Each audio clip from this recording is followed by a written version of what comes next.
আসসালামু আলাইকুম। আজকে একটি ঘরোয়া টোটকা করে দেখাবো। এটা বেবিদের জন্য খুবই উপকারী। আমার মা করে আগে দিত, আমার মেয়েকেও আমি এখন করে দেই।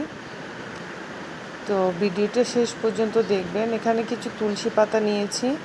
তুলসী পাতাটা অবশ্য ফ্রিজে সংরক্ষণ করায় একটু কালারটা চেঞ্জ হয়েছে। শহর বাড়িতে অবশ্য তুলসী পাতাটা যেখানে সেখানে পাওয়া যায় না, তাই সংরক্ষণ করে রাখা। এভাবে একটি খুব ভালোভাবে থেতো করে রস নিতে হবে। এবার একটি বাটিতে রস নিয়ে এখানে সামান্য পরিমাণ মধু অ্যাড করলেই তৈরি হয়ে যাবে এই ওষুধটি।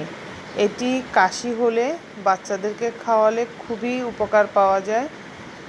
আমি দুবেলা করে এই রসটা আমার বেবিকে খাওয়াই, আলহামদুলিল্লাহ অনেক উপকার পেয়েছি। এই তো আজকের ভিডিওটি এই পর্যন্ত। সবাই ভালো থাকবেন, সুস্থ থাকবেন। আল্লাহ হাফেজ।